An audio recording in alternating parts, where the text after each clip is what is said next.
Welcome to the Free Range Families podcast, where we, Britt and Christina, show you the beauty of homeschooling through a lens of faith and freedom, and always a bit of humor.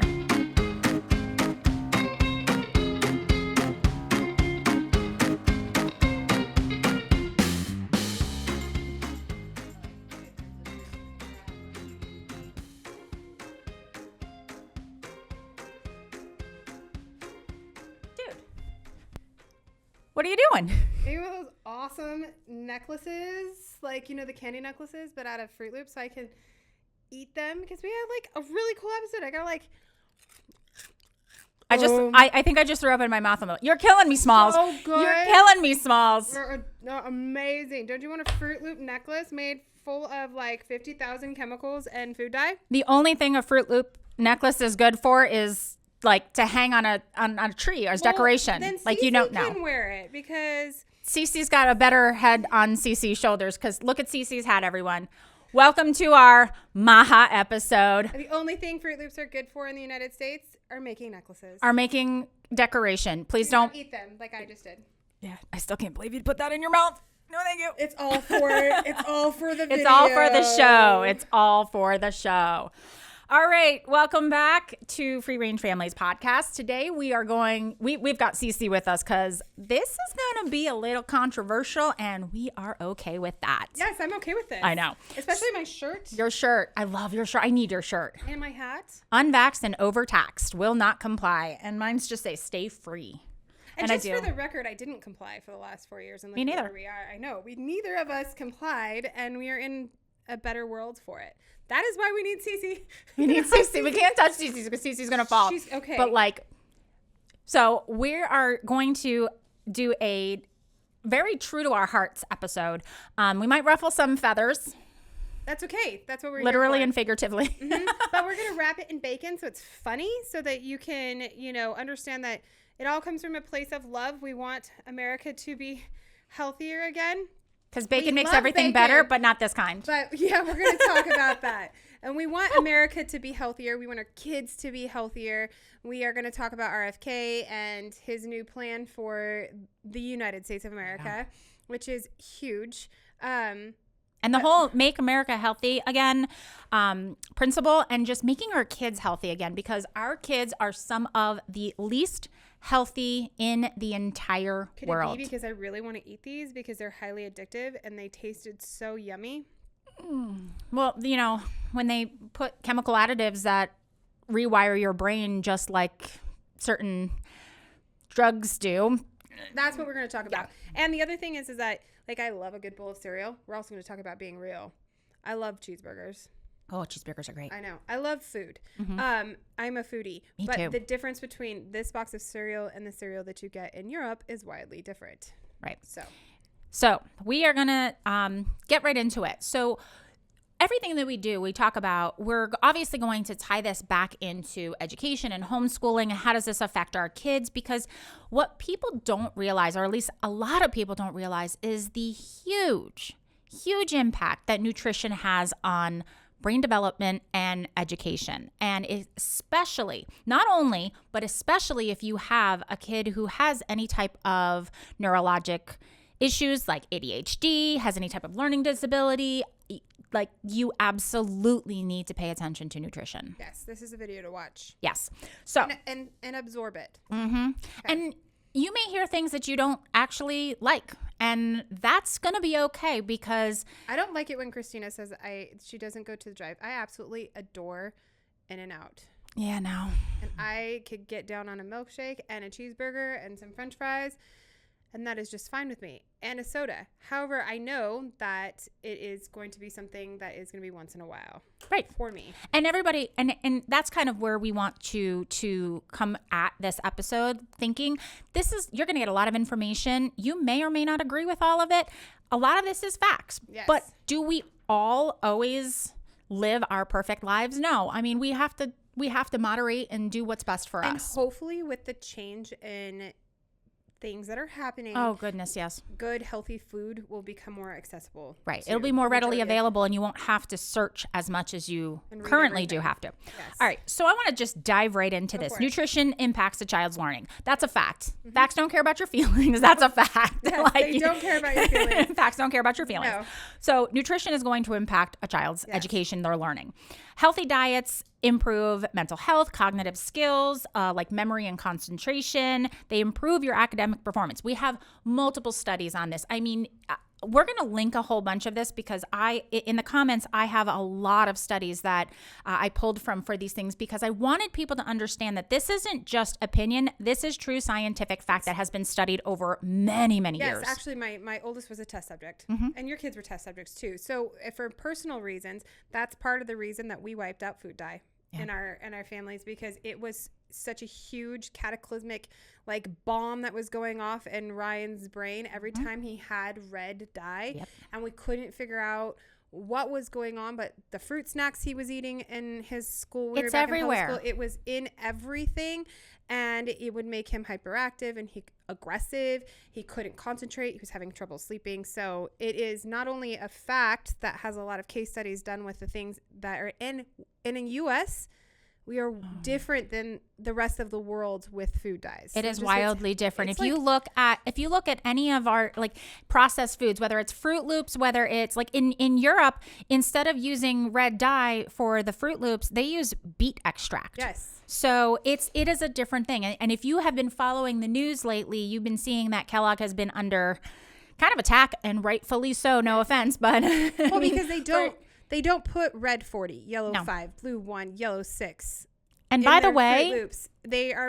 They're flavored and colored with natural things. Right. And by the way, they are now, you have to be even more vigilant nowadays. And I'm hoping that's going to change now with RFK coming in and helping with all of that. But they're changing the names. It's no longer red 40 and yellow, whatever. They are now changing the names to sound so much more, and I could post it, but I don't have it off the top of my head, but they sound so much nicer and which is calmer, crazy because you like don't need Carandella, whatever. Yeah, I don't know. it doesn't even need to be in there. It doesn't need to be in there. Why are we putting it in our food?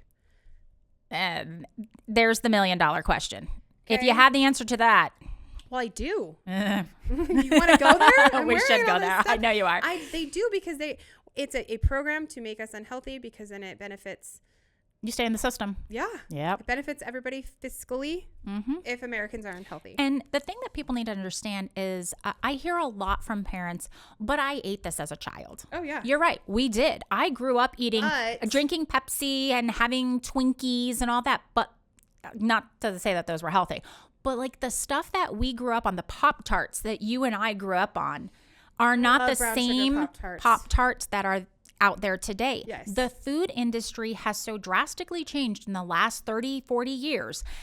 It is mind-blowing. Kids today, even healthy kids who eat organic foods and don't eat all of this stuff and to stay away from that, they are still nutrient deficient.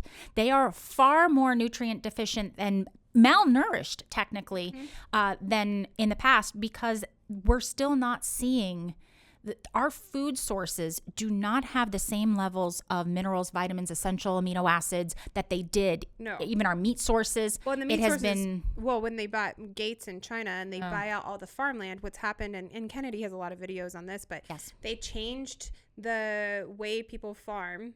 Okay, into this I think it's like called a box method. I think pigs are in a box. It's corralled. Instead of being free ranging, they're literally there where it's changing the genetic makeup. They can eat each other. Like if they get hungry enough, it's nasty. Do you want to eat that? Because I don't. That's why, and we'll get into that. But even I love bacon. We eat bacon and eggs love bacon constantly.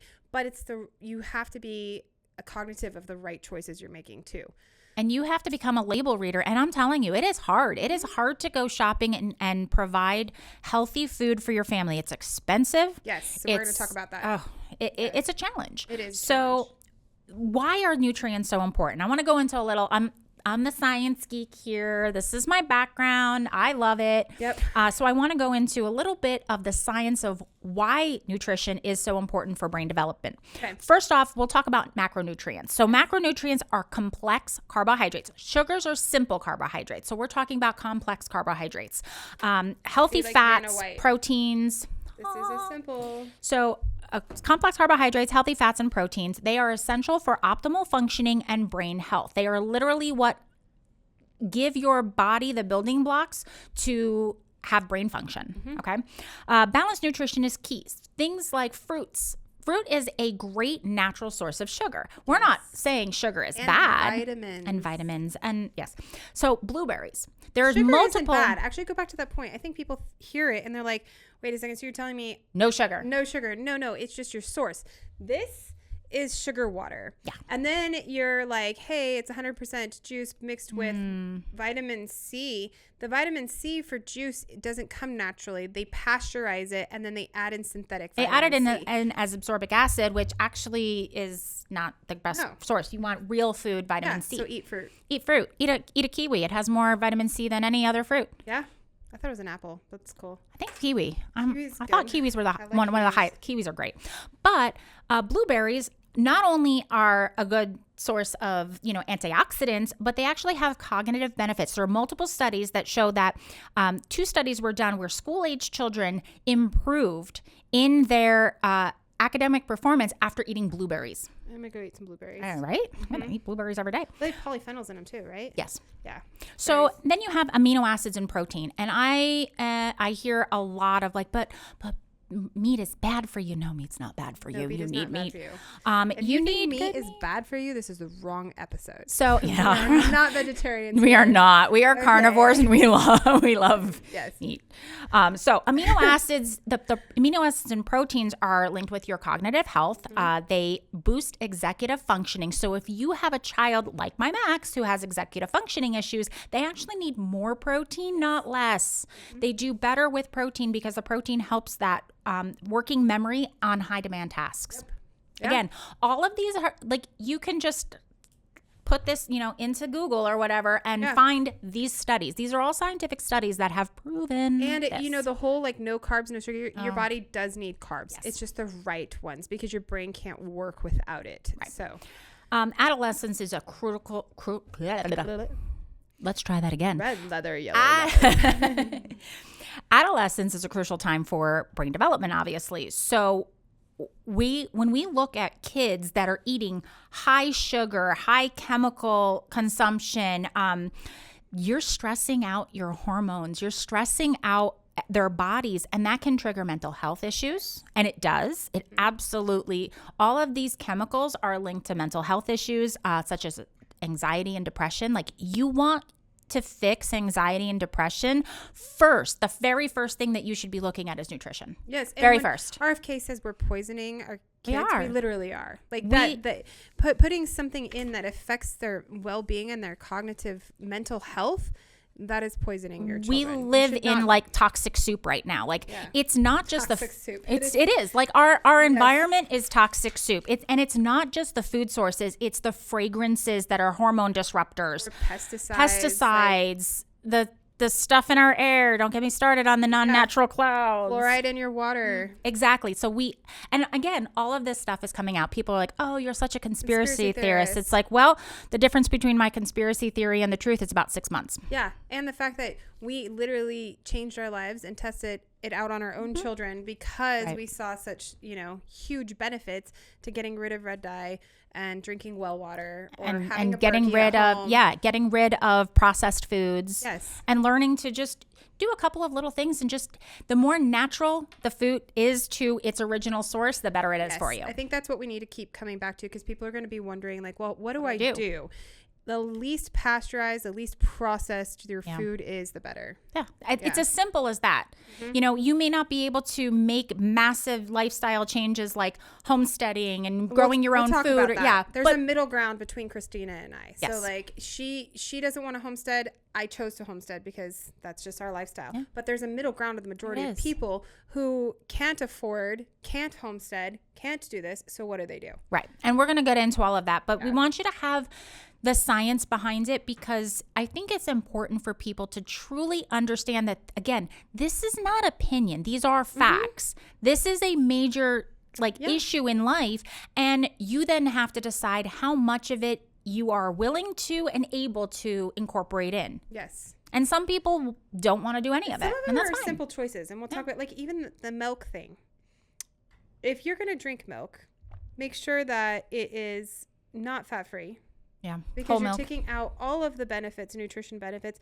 And if you can drink raw milk, yes, you should be drinking raw milk. And that is a whole But I also get that, conspiracy theory a bottle of raw milk that's that big is $8. $8. And so you really have to be mindful of the fact that if you can't, then drink whole milk that's organic, but just know that it is pasteurized. And look for hormones, A2 is better. Yes, exactly. All of that. So there's a lot of different things that you can do. Sugar is, we were bamboozled.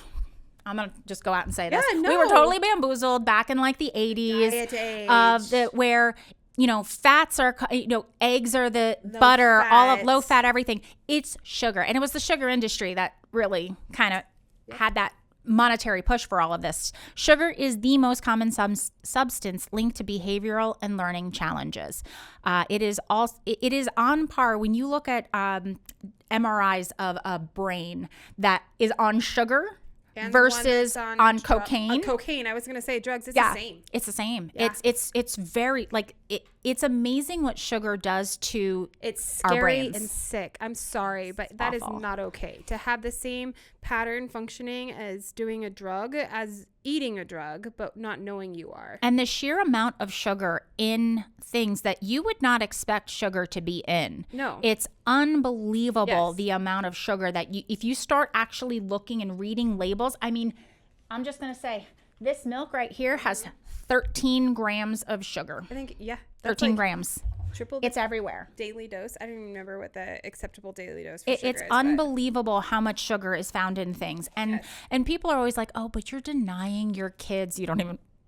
No, there's other things I get that all the time. You're denying your kids. I'm like, no, my kids eat plenty of dessert. They have dessert every night. Some nights it's just fruit. Some nights it's chocolate. But you know what? We try to get dark chocolate that's a little bit better, a little healthier, less sugar. And actually, this is something that we were going to roll back into homeschooling. You have more time with your kids. So if you want to make a batch of healthy brownies with your children, do it. Make it yourself. But and have them show them how to do it so that they can carry it on to future generations and know that, hey, mom taught me how to. We make German pancakes constantly. You know what German pancake is? Just because we have tons of eggs, right? It's eggs, flour, milk, and some butter, right? And they're amazing. And my kids love them. And we have them prickly pear syrup. They know how to make them now by themselves. Yeah. And it's a healthier alternative to buying crescent rolls or a tube of cinnamon rolls that you pop up with tons of chemicals in it. Right. Yeah. My kids make their own smoothies with fresh fruit, and they learn to do things because as a homeschooler, we can incorporate those into our classes. We've done nutrition courses. I spent an entire year teaching them about nutrition courses and where do we find what is the difference between organic? Why are pesticides used and why do we avoid them? What's the clean 15 and the dirty dozen fruits and vegetables? What do we avoid and why do we avoid it? Learning about it so that they understand where our food comes from. We talked about, farmers markets and where we get our food and, all of that, because even though we may not hunt or homestead, I still want them to understand where their food comes from and how it's used and how to find the best quality food. Yes. And I'm on the totally other thing, but for families that don't have the ability to homestead, I wanted my kids to literally know from seed to fruit how things were made. And also, the other day, my little one, he's so anxious. Our citrus is a little bit late. And he came out and he picked 3 blood oranges off the tree. And they were not ripe. Yeah. And I was like, Jace, what are you doing? Don't pick the blood oranges. Do not pick those oranges. And he's like, but mommy, I can't wait. But it teaches them appreciation for seasons and that there's a rhythm to things. And that when you go to the grocery store and you see strawberries all year round, that's actually not natural. That's not how it works. That has been put into place with greenhouses and we can make it work now. But fruits and vegetables are seasonal things. And that's another big thing. We eat seasonally as much as we can. I mean, sometimes you whatever. I like strawberries year round. That's why I got into, But seasonal eating is so important, not just because of what's in season and just for growing purposes, but it's actually nutritionally important for us, because those particular root vegetables, especially that are getting things off the ground, like you're getting nutrients that your body needs at a certain time. Yep. Like there was a design here and it was done well. I'm just going to say that. I think the big guy upstairs had a plan. Maybe knew what he was doing. I'm not sure. So again, we were talking about like this toxic soup that we live in, and how it's all around us. So such a good way of thinking about it. Yes. You're never going to fully remove yourself from it. So it is important that you mitigate it as much as you can, especially if you have kids that are being impacted by this in the way that they learn. Like we saw it with our own kids and the artificial dyes and the sugars. Like there's a reason I limit sugar for my kids and processed foods, because they are different kids on them. I remember we went to a friend's birthday party when Zen was 7 years old. And we had talked to him beforehand about like why we limit red dyes, why we try not to have him do it. Yeah. And he never really liked it or agreed, like whatever. He was just like, oh, they never let me have anything my friends do. I've been there. So we went to this birthday party and they had cupcakes that had a bright red frosting. Okay. And I told him, please do not eat those cupcakes. There are other ones that you can have the chocolate ones. All right. Well, what did a 7-year-old do when mom wasn't looking? Yeah. He ate 2 red cupcakes. Story of my life, man. And the funny thing was, about an hour later, I saw him and he's just clenching and unclenching his fists and just like couldn't get a grip on himself. And he comes over to me, he goes, I feel angry. And I don't know why. The fact that he could vocalize that though, because a lot of kids can't. And I said, what did you eat? And he looks and his eyes went down. He goes, I get it now. I ate the red cupcakes. And I'm like, now do you see? He's like, it was the first time he made the connection and felt it in himself. Like he felt it in his body and was like, oh, I would actually suggest to parents that are faced, because we've both been there, where the kids want to, is just to talk about it as an allergy. Like you have peanut allergy. You have an allergy to dyes, so don't eat them. Yes, especially with the younger ones. And until they can understand as they get older, then start explaining like, this is the process. This is like, I've shown my kids the studies. I've shown them the videos and the images of the brain on different things. And also, teaching this at homeschool, way I teach it to the kiddos is your body's a temple, right? We have this amazing miracle of life, and your body is your home. So why treat it with toxic chemicals? Right. Whereas there are alternatives, and you can look for those alternatives. It'll make them better in the long run. Another thing is the saturated fats and seed oils. Yep. They lower brain power. They are proven to lower brain power. Eat an entire jar of peanut butter. Look at her face. She's like, please don't, Brittany. I love peanut butter. I do love peanut butter. They used to not have all the stuff it has in it now. Nope. So, saturated fats also cause lethargy and irritability. And a lot of people don't realize that. Like they actually cause irritability. They have an inflammatory response on your body. Yep.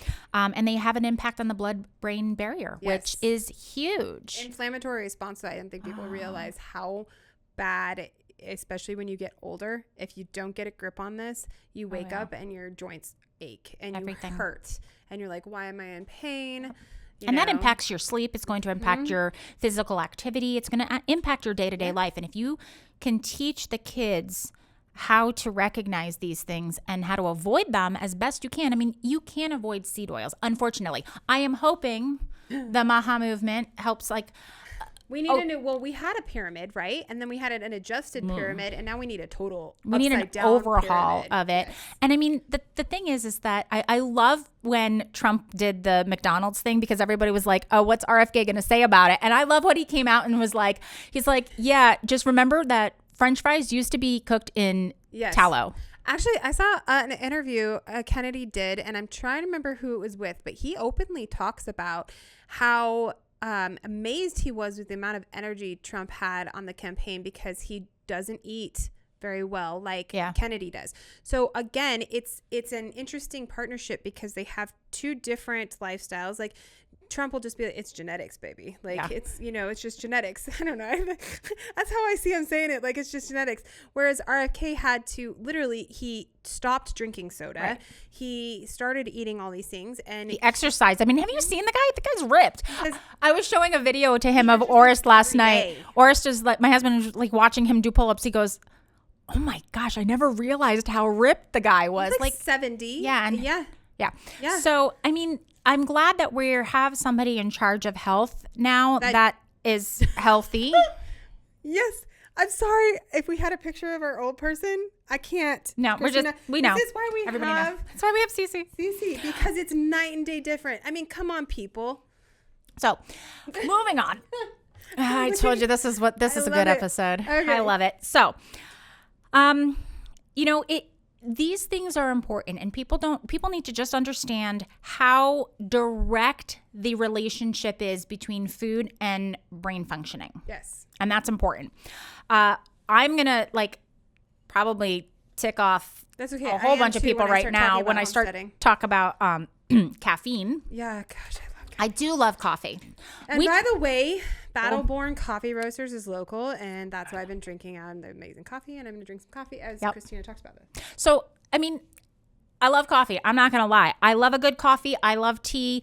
But caffeine, I'm going to not say coffee, caffeine negatively impacts people. It has a negative impact, especially teens. It reduces your concentration. It can reduce your ability to sleep, slows the maturing of your brain, because when do our children's brains grow?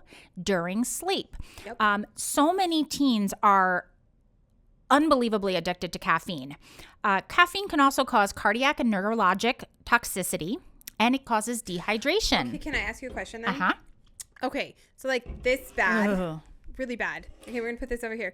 But when I pulled the kids, we did a whole test thing of they actually were receptive to like black tea. Yes. It has caffeine in, and it actually has a reverse effect. So it doesn't make them jittery Yes, or with overstimulated. And with me too, it actually calms me down and helps me focus. So how in some small quantities. And that is another thing. A lot of sometimes certain neurologic issues like ADHD can potentially be benefited by small doses of caffeine. Okay. Now, so you're just saying don't drink it all day long. Don't drink it all day long. And again, a coffee, black tea, those are more natural sources of caffeine. When we start talking about these things are I hate them. I hate them so much. I hate energy drinks. I think they are the worst thing that are out there, because so many kids are like, but it's just an energy. It's not a soda. It's an energy drink. Yeah. I mean, the sheer number of chemicals in this is mind blowing. I know. It is crazy, and it's sold, and people can buy this, and you can buy this when you're under 18. Yeah, too. And here's the issue with energy drinks. One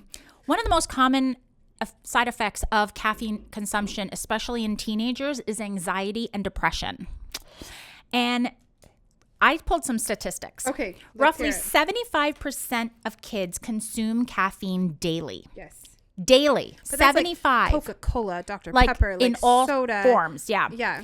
Teens are supposed to have no more than 100 milligrams, which is 1 cup of coffee or tea per day. Yes. Okay. So again, My kids drink caffeine every morning. My kids, we use a cup of coffee when they start getting migraines, because and again, I know that it's funny because people are like, well, caffeine can instigate a migraine. Sure, it can, but it can also, if again done in small doses, it can actually stop the migraine from progressing. Yeah. So we'll use coffee, and I don't let them have it otherwise, because again, your body gets used to things. So once you start utilizing it daily, you're going to need more and more and more. So like alternatives healthy for your homeschool: green tea, black tea. We make London fogs at home, that kind of thing. Yeah. But energy drinks have anywhere from 80 to 500 milligrams or more per energy drink. It's crazy. That's 5 times the allotment that they're supposed to have in one energy drink. Plus, you're talking about all the chemicals, the dyes, the synthetics, preserve, all that other junk in there. And then when they don't have them, ooh, baby, like you pound one of these things, and then the next day, it's such a crash. It's terrible. It affects their hormone balance. It affects everything. So it's really important to start looking at, and frankly, it's okay to say no to your kids. Parents, you can tell your kids, no, I'm not going to get you a Starbucks, because the Starbucks coffees have an enormous amount of caffeine in them, and also the sugar. Oh my goodness, the sugar. Like it is disgusting. I love coffee. I do. I don't like pumpkin spice lattes with all the whipped stuff, but it's almost like dessert. I think that's why it's just so heavy. It's so much, but a dirty chai, it's my favorite. It's my go-to. And again, we all have our things. Chai tea with espresso.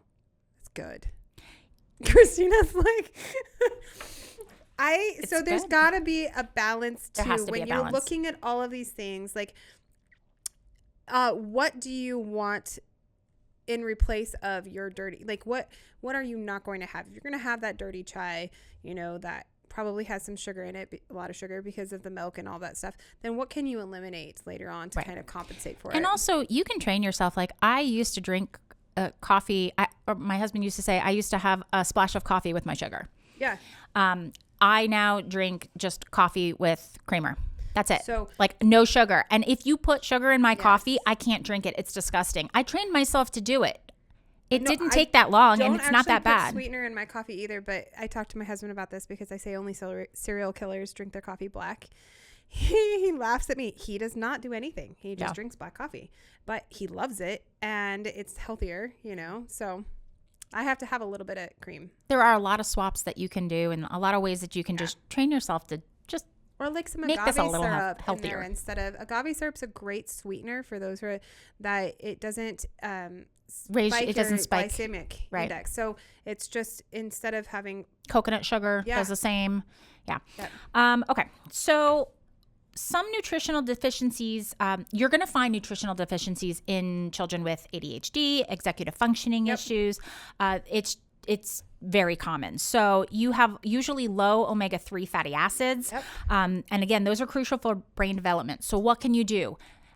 Eating healthy fishes, like getting fish oil. If your kid doesn't eat fish, supplementing with a good cod liver oil. Yes. And making sure that it's coming from a good source that doesn't have. We keep saying yes to this. These are all mistakes that we made early on when we were finding supplements for our kids. There are good and bad supplements. There are. There are.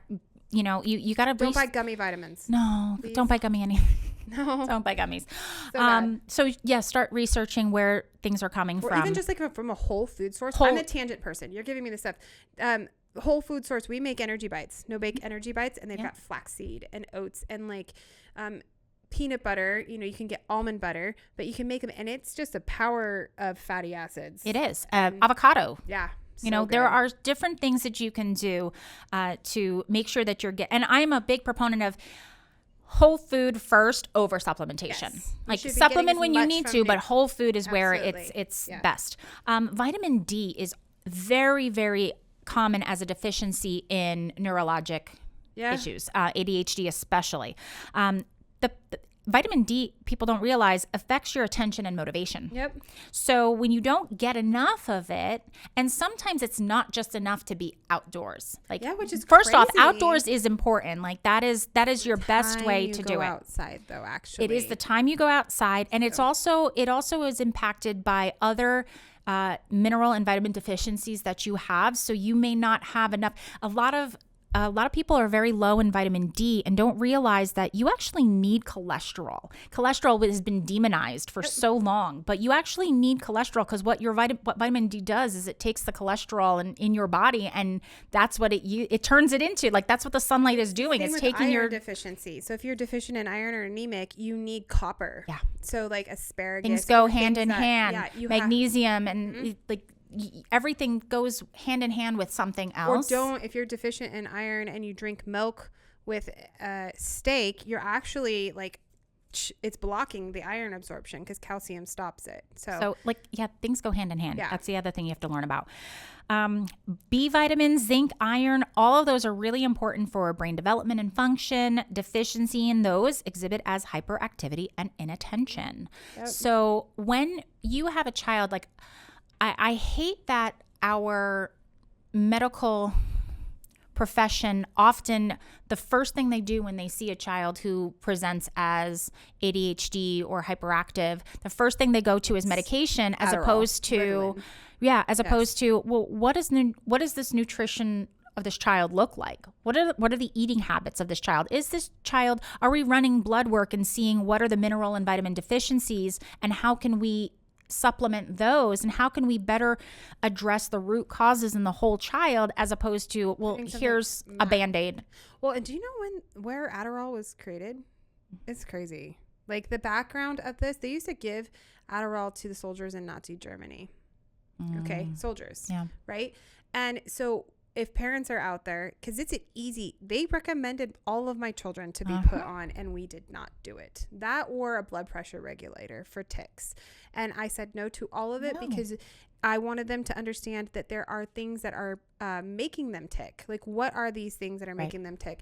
And how do they control it? And now at 14 and 11, they see that, like, hey, I had too much sugar, and that's why I'm freaking out right now, or this. But when you start masking it with a Band-Aid of a pharmaceutical, and that's why I'm so excited about this, is because I know it seems like a conspiracy, and we're going to get so much backlash, not just this episode, but as a bunch of supporters of Kennedy, and that there's already been MSNBC did a cover, and it just blew my mind about how he is literally going to take, I guess, doctors' efficiency away, where you don't trust your doctor anymore in their recommendation. Well, it's not very efficient when they're not looking at the whole child. They're not looking at the root causes, and it's just, let's slap lipstick on a pig. Yes. That's basically it. Cover it up. Don't think about it. Don't address the actual issues, and learn how to either mitigate them through nutrition, through sleep, through exercise, or recognizing it yourself of what's going on in your own body and how to handle that.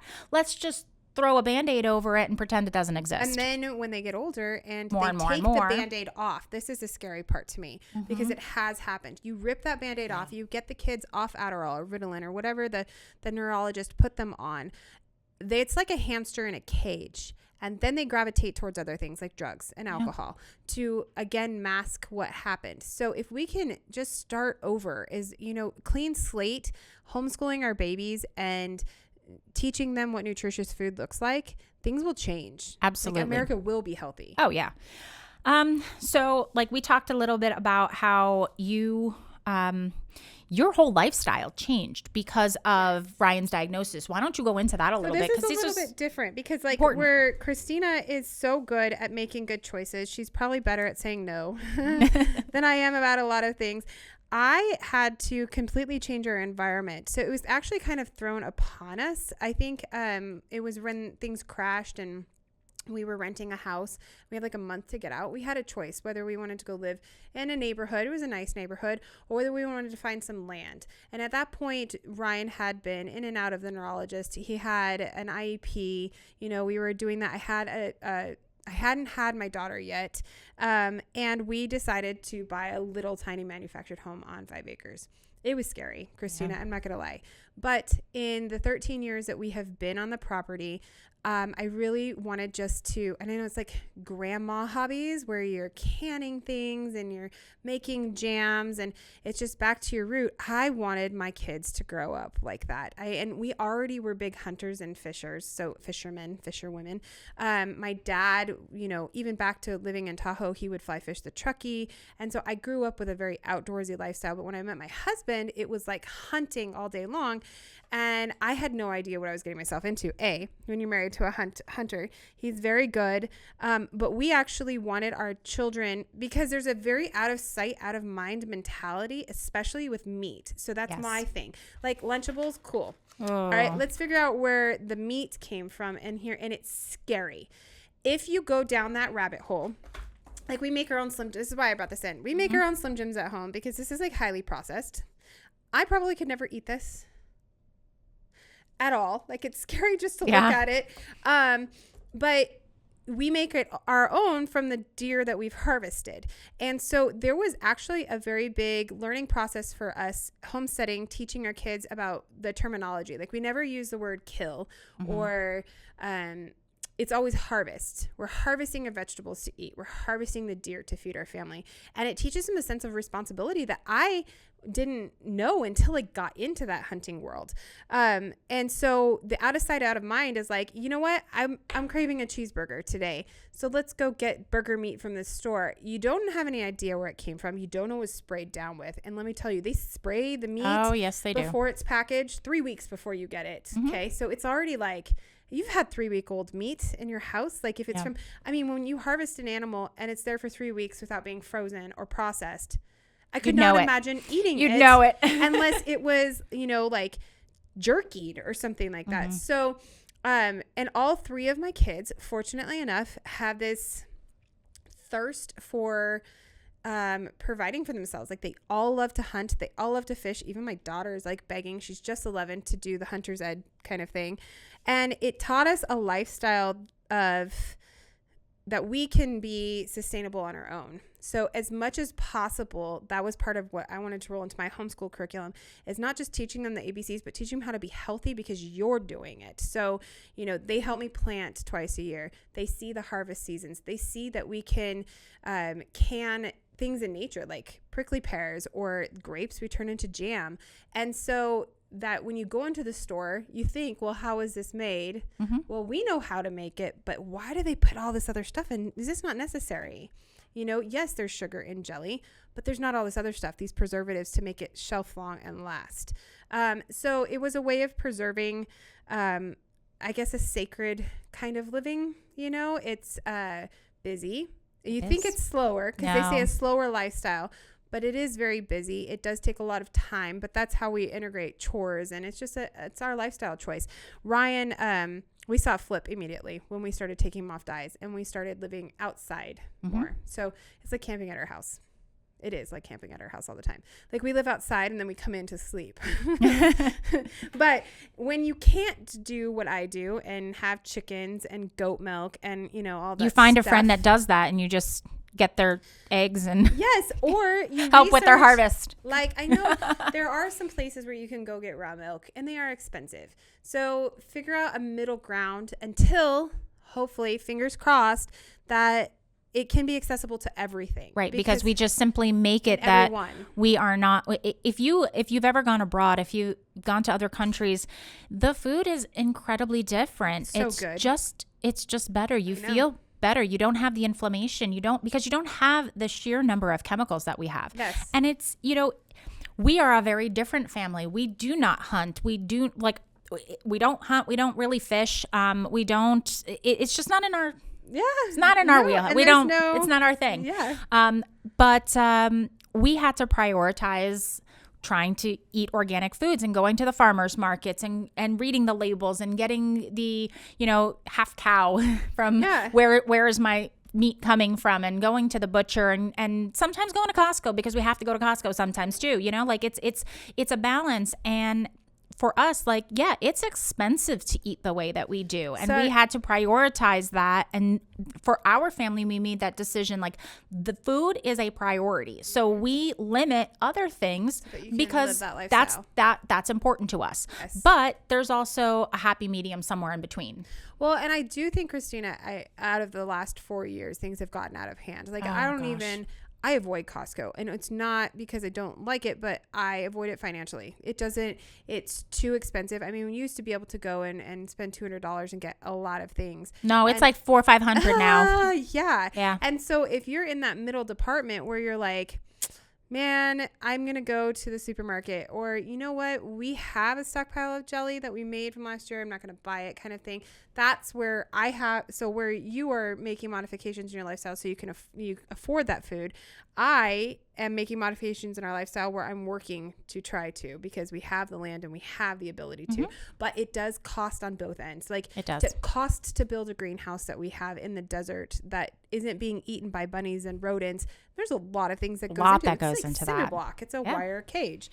So the great thing about homeschooling is that it allows you to monitor what your child is consuming, because you don't know what they're consuming outside of your home. And so and kids will be kids. But it's funny though, my son just came back from a weekend. This weekend he spent some time with his girlfriend, and he's like, Mom, they got Krispy Kreme donuts. And I told him So I've never good. had a Krispy Kreme donut. And I'm like, yeah, because they're disgusting. And he's like, I know. good. He's like, so they were like, you have to try this. I can't believe you've never had a Krispy Kreme donut. He's like, Mom, I took a bite and I thought I was going to throw up. It was so gross. Because he's not Used to the sugar. And he's like, this was gross. And he's like, and then I felt bad because they're like, it's great, isn't it? And he's like, I ate like half of it and I was like, I'm getting sick. I don't want it. Yeah. But it's funny because like that's what he's used to, and that's now what he sees. And he's like, and he was telling his girlfriend, she's like, you don't like donuts? He goes, no, I love donuts, but not this kind of donut. He's like, I like fresh apple cider donuts and, making my own donuts and just a different, it's a very different lifestyle. And if you spend the time teaching that to your kids, it's a big lifestyle change when it's not the norm. But when it becomes the norm, then it's really not that crazy to think. And it's a matter of just cooking. So I know it sounds so simple to say it like that, but if you cook more than you just purchase the things, then not only are you teaching your kids how to do it, but you are actually, I was thinking about dinners on a regular basis.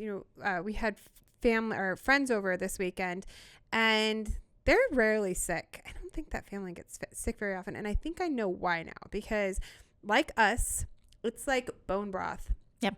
And, they make food and soup and everything from scratch. Yep. I mean, even down to like salsa, she's roasting like peppers on the stove and cutting tomatoes just for a night's dinner. And you can roll it over into other things, but she's taking the time and putting emphasis on that. Right. That it's not the preservative. It's not the pre-made foods. Like instead of buying it, and I get it, convenience, but you know what? I mean, I used to make my own baby food. I used to spend like an hour on a Sunday and I would cook up a bunch of stuff and just puree it and then put it, or we'd have extra food. I'd puree our dinners and we put didn't know it each into. other when we had babies, but I totally know which mom you were. And then I would freeze it. And everybody's like, I can't believe you make your own baby food. I'm like, dude, it's not hard. It's not hard. It's a little time consuming. People meal prep. I'm not a big meal prepper, but I enjoy the act of cooking. So I cook every night and I enjoy it. But like I'll make extras so that we can freeze things when I make, have it for the next. And then the kids can pull it out and just, have, instead of having like pre-made chicken tenders, they can pull out what we've made and heat that up. And we know what's in it. And it teaches them to do it too. Yes. I did baby-led weaning. So I gave my kids a mango and I had them gnaw on it. Or like avocado. Yeah. But again, those food choices were, hey, I'm hungry. They started showing me that I'm hungry. And then what is palatable? What is safe? What is there? What can I mush on? But when they did get older, I blended like whatever we had. Yeah. So if we had stroganoff for dinner. You had that. I blended it. Yeah. And then that was what they ate. Yeah. And so it doesn't seem like that hard to me, handing my kids a peeled pear and having them gnaw on it. But for some reason, we are conditioned to thinking pop open a thing of baby food. Right. And, that's just feed what you're eating that night to your children. It's very weird culturally too, different. Like in Asia, they start kids off with fish. Like it's a protein. Whereas here, it's less meat and more vegetables and fruits, starches, things like that. Right. But I mean, I think all of this comes back to like how you're using that. You can use this in your homeschool curriculum. Use a nutrition course to teach your kids about the antioxidants and vitamins and minerals in food, the macronutrients, the amino acids. Why are they important? That's not just a nutrition course. That's a health course. It's a biology course. It's science. It's everything that they need. And then you turn that into a cooking class where, okay, now we're going to learn how to cook, and now we're going to learn math because we're doing measurements and things like that. It's all interconnected. And that's the amazing thing about homeschooling, is that we can do that. That's actually something that's missing in public school. Home ec is not, there's such a great class. I remember doing that. We had ovens when we were back in school. So to be able to integrate that is huge. It's a blessing. It is. And the other thing that all of this nutrition affects is your sleep patterns. Yes. And people don't realize how, again, sleep promotes brain growth, because children's brains grow until they're about 21, and the vast majority... It was like 36 for the average male. I mean, depends on the male, I guess.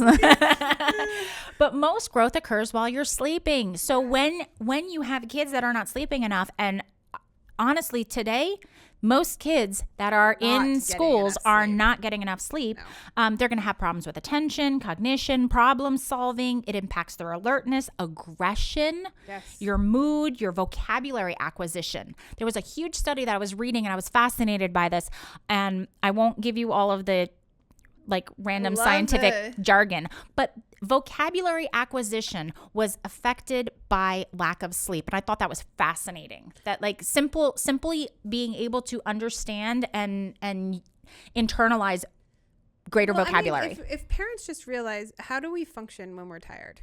Poorly? Very badly. Like it's not, when I'm tired, it's hard to get through the tasks that we normally would get through. But when we have adequate sleep, we can do whatever we want. Right. You know, our neurons are firing and we have more, energy to get through the day. And poor sleep is also going to impact your physical problems. Yes. Headaches and chronic illness, all of that.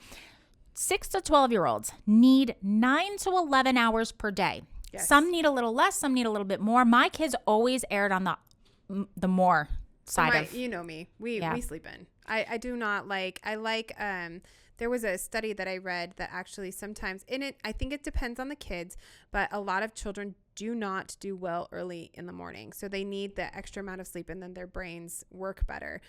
For my children, that reads true. Like if I get them up early in the morning, it's like Eeyore. Yeah. We are dragging.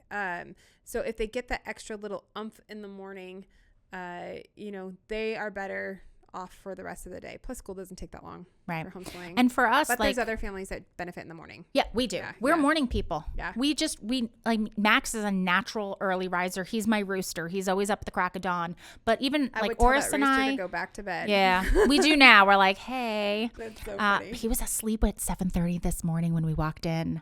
That's crazy. He's never asleep. Yeah, I think it's a growth spurt. Okay. I'm telling you, that kid only sleeps in late when he has a growth spurt. Okay. But for us, like we're just naturally more active in the mornings, but we're early sleepers. I think it's also dependent on people too. Yes. Like your personality. Do you function well getting up really early in the morning, getting stuff done, and have a lot of energy? Whereas is that like the Grim Reaper coming in the morning? Mm-hmm. Mm-hmm. Teens need 8 to 10 hours of sleep. Yes. Average teens are not getting that. CDC data. I pulled some CDC data. That's a 3-letter thing. Yeah, we don't. But 25% of elementary kids do not get enough sleep. 57% of middle schoolers are getting less than 9 hours a day. Wow. And 72% of high schoolers do not get six hours of sleep. I remember. I was one of them. And like 24% of kids now have official insomnia. Yes. And it's so true. So twice in my life that I have insomnia. Once was when I was in college, high school, kind of right after that, transitioning into that lifestyle, not getting enough sleep, literally sleeping for 5 or 6 hours, then getting up, going to class, going to work, doing the thing, and just trying to get a nap in. Do you remember that terrible nap? Where like that mid-afternoon slump? It was and that's awful. why so many kids are having like coffees and stuff. I was just talking to trying to keep up. some kids that teenagers that I know, and they were like, "Oh, I need my afternoon coffee," and I'm like, "Are you serious? Mm-hmm. Like you're starting that already?" But they stay up past midnight, 1 a.m., and then they're up at they have to leave the house by 6:30. They're in class all day. Like it's crazy. I just fall asleep. I would not be able to. But the other was after I had my last child, because my kids were terrible sleepers. Like they were just awful sleepers. But when you don't get adequate sleep regularly, it actually creates insomnia, and then you got a monster to tackle. How do you fix that? Yes. The problem is that it's another issue with especially schooling, and why homeschooling is so beneficial, is that a teen's biological clock naturally starts to shift towards the later times. Yeah. And it's, if they are not getting adequate sleep and they're having to wake up early, but they can't get to sleep as soon as they used to, then you are now just, it's a vicious cycle. You're cutting into that time frame. So, and then plus we have the added of technology. Blue light suppresses your melatonin. Yes. And so like parents who are allowing their kids to be on their devices until up until the moment they go to sleep. Like, no wonder they can't go to sleep. No, and I see this regularly. Like, if we have a night where we are all able to decompress and the lights out, we're reading or we're doing something quiet, and then the kids go to bed on that note, which is how it should be. Whereas nights where, you know, maybe I'm working, and so I do work late. So I'm working and I'm working on something, and the kids are playing, you know, on their phones or whatever it is. They try to go to bed. It's like, it's monsters. Yeah. No. It's like chickens. It's like wrangling a chicken. You cannot do it. So there is a huge benefit to being at home and having a regular, it's busy, but it's a different kind of busy. It's a busy at home, whereas it's not a busy when you're in public school trying to get to the next day and do everything you have to do. People used to think that we were just like absolutely insane. Growing up, we've always had strict bedtimes. Like, my 15-year-old goes to bed at 9:30. Yeah. Like, last night he went to bed at 10 because we were actually having a great conversation. We just got into a conversation with him, and we were having this really awesome back and forth talking about his future and things like that. And it was such a good time. But it was funny because I'm sitting on the couch with my husband, and we're just watching him and we're talking to him, and then you could see from like 9:30 up until 10 o'clock, like 10:15, I was like, you need to go to bed, because he's trying to keep up. He's like, I am beat. I'm like, that's because it's, 45 minutes after your bedtime. He goes, wow, I really like going to bed at 9:30. I'm like, okay, buddy. And once you're used to it, I actually take the whole, like, it's very hippie of me, but just like there's seasons, we go to bed earlier during the winter time and we stay up later during the summer, because in Arizona, it's like light until 9, in the summertime. So I just kind of, that rhythm, monitor our sleep by that. And all of that affects your brain health, and brain health is going to affect your educational learning. Yep. And the last thing we want to talk about, because it's all kind of interconnected on this, make our kids healthy, is physical activity. It's okay. Red leather, yellow leather. You should do I can't even get one of those out. Like, you can get that out, and I'm like, blah, blah, blah. Maybe. Physical activity impacts cognitive, motor, and social skills. Evidence suggests that math and reading are the academic topics most affected by exercise. So they did this massive study, and math and reading, when kids got proper physical activity, math and reading scores went up. Yep. Crazy. I mean, this is why before we even start our day, I'm like, hey, Jace, go jump on the trampoline, because he's my bounce off the walls, I cannot focus kind of kid. So you have to get that blood pumping. After you've had a good exercise, how you feel like almost rejuvenated. I'm ready to start the day. Come up and That's why I focus, like my husband and I both exercise first thing in the morning. We set the kids up. They have their breakfast. And then while they're having their breakfast, we usually set them up with like a little activity, or tell them go start with your music. We go exercise. We're ready to start the day. They're ready to start the day. And they like to do a little bit of schooling. And then when they start to feel that slump, then that's when they go exercise before lunch. I'm like your kids. That's how I do that. But one study showed that university students who were not physically active had difficulties in time management regarding work, studying, and social demands. So it wasn't just that it impacted their ability to learn academically, they couldn't manage their time. So regular physical activity actually teaches you and helps you just manage your own time. Yep. It's huge.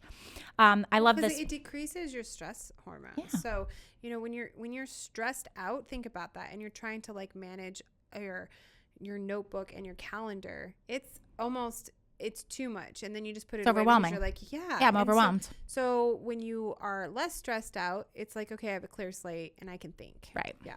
A study from Sweden and Finland showed that cardiovascular fitness at age 18 predicted cognitive performance later in life. Yep.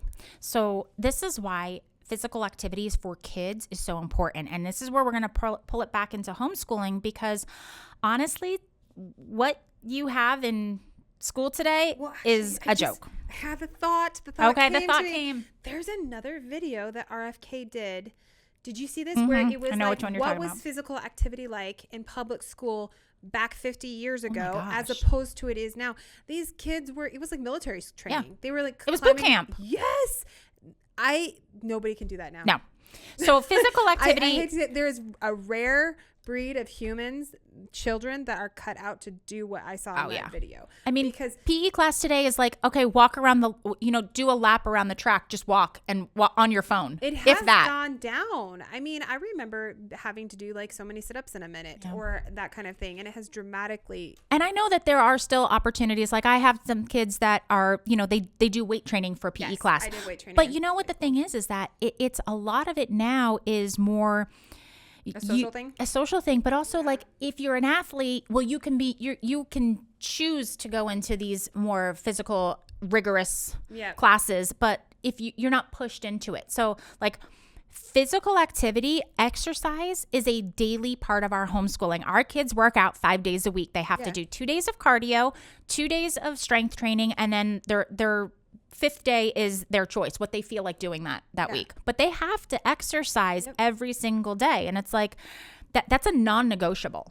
Well, it's good for them. But there's also not a lot. I mean, I think, now I would hope that with this transition, the schools would have some more options for what types of exercise, because not every child wants to run. No. Not every child wants to do, and so there's got to be, but that's the benefit of being homeschooled. I can be like, hey, let's go where my daughter thrives on dancing or jumping and she can't stand running. She can go do those things. Yeah. I've got one who loves to run and bike, and I've got one who likes to swim. Great. So you know what? Those are your cardio. And I'm not going to force you to do the other thing, because if I force you to do it and you hate it, you're not going to, it's never going to give you that self-motivation to want to continue to do this in life. But in the same rate, I think it's good to push your kids a little bit, in my opinion, push them. Try new things. If you're uncomfortable, sometimes it's good to get comfortable with being uncomfortable, because you don't know how you're going to grow. Right. I think it's just important to look at the fact that, and I think this is something that I want to touch on, because it ties into what we're going to be talking about next. Kids are supposed to have the optimal time of recess is more than an hour of recess per day. More than an hour. Yeah, I would hope so. Okay. But government schooling allows for, on average, less than 20 minutes now. Less than 20 minutes. And even that often can get canceled if it's a bad weather or behavioral. Like, this kid isn't behaving, so you have to sit in for recess. Like the worst thing. There was punishment for like everything. If you like the one thing they need on recess, no, they need to go run and play. Have them do something else for a consequence. That never made sense to me. We have a lack of kids moving and kids in nature. Yes. And those things are also so important. Movement, being in nature, being in the fresh air and the sunshine, exploring our world, that is so important for not just brain development, but social and emotional development as well. We're bubbling them. And so this is where I really take your kids' shoes off. I mean, obviously not if you're in Choya, but if you are in an environment where they can run around and feel the grass and the dirt, and they get some grounding. Yeah, it's good. It's good for their microbes. It's good for their health to get dirty. It is. It absolutely is. Get dirty. Yes. And cover yourself in mud like we did in Zion. That was crazy, man. The mud river, the Virgin River. Yep. Yeah, it was a nuts one. Okay, but that ties into before we do that, I brought in, we talked about all the things that are bad, right? Yes. I guess that's what I just want to make it clear, because this is on video. So an alternative to Fruit Loops. Not Fruit Loops. I mean, okay. So you could go to places like, if you really go to Trader Joe's, read the labels, look for things that have a more use natural food colorings such as beets and blueberries, things like that. Or you could also substitute things like oatmeal. Yes, would be a better alternative than just dry cereals. Yes, we love oatmeal. But, to be realistic, there is there are ways that you can so we had a phone phone deposited. There is an app. There are different apps. There's one called Yuka that can literally tell you just scan, and it tells you like Fruit Loops out of 100 ingredients, it's like 9 that aren't bad. They're like, it's just it's god awful.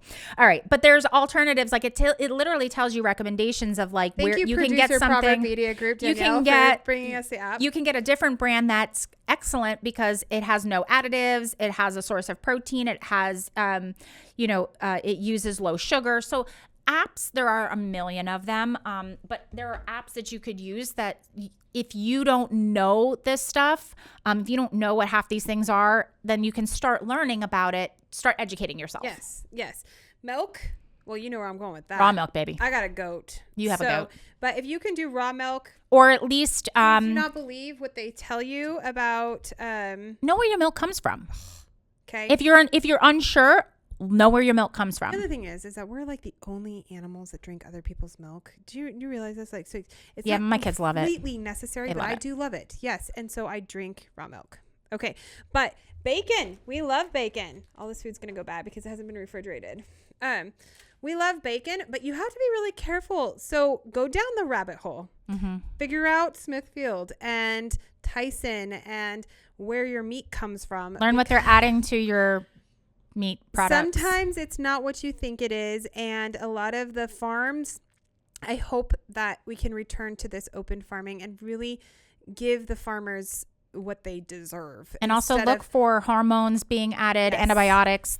Those are adding up in your system, and we're creating bioaccumulation in our own bodies of. Yes. Yeah. That's why my chickens are not vaccinated. Look at the amount of sugar in things. Look at the preservatives. Look at where your food is coming from. Yep. Try to go back to as little processing as possible. Yes. This is just one of my least favorite things because it's just like sugar-filled milk. Yeah. It's just sugar and more sugar frozen. And so there's really not a huge amount of benefits, but you can get like organic Greek yogurt. You can make your own. You can even freeze. Their Stonyfield is decent. You can freeze some of those.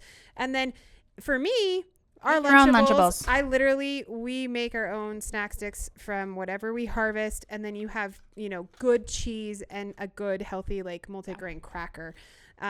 Or something like that. So it does take a little bit more time. It takes more prep, more time, more thought. But there are easy alternatives. If you want fruit snacks, go to a different one that uses fruit juice for or coloring. Get some dried fruit. Yes, we love dried mango. Like my kids, they go through a bag of dried mango in like a day. They're just favorite. I love dried mango. It's okay. I'm throwing my hands.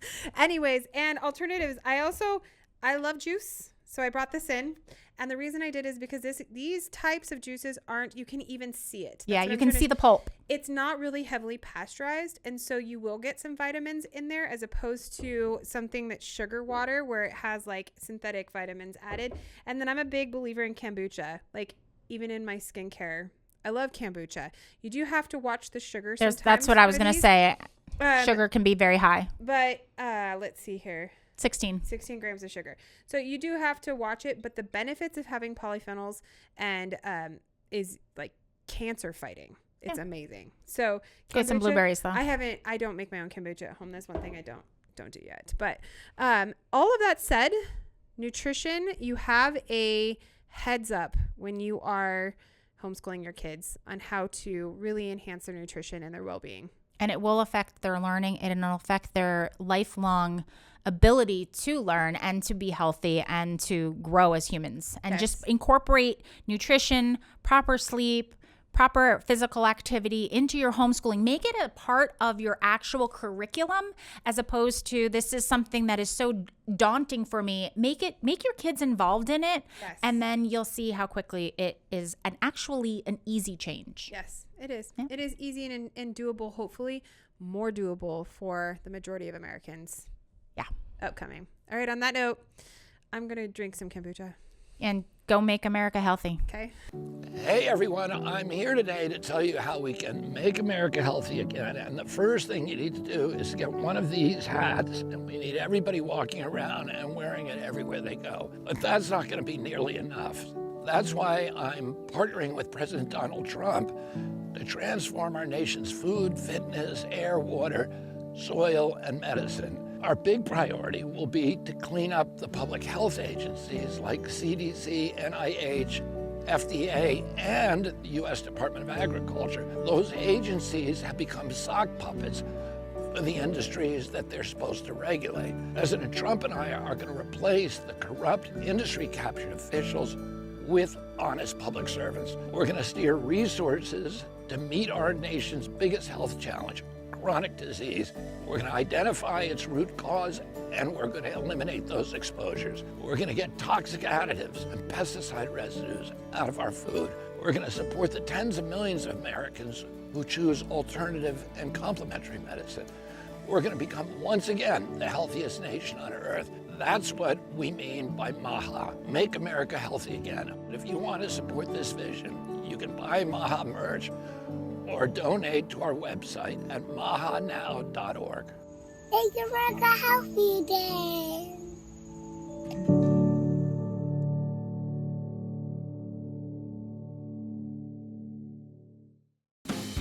Join the revolution, guys. We are 5 million homeschoolers in the U.S. and growing, breaking down the walls of institutionalized learning. And remember, if you like what you're hearing, don't forget to like, subscribe, follow, and most importantly, share with others and help us get the word out about the beauty and freedom of homeschooling. And speak up. Go grab yourself some cool merch that we designed while you're at it. See you next time.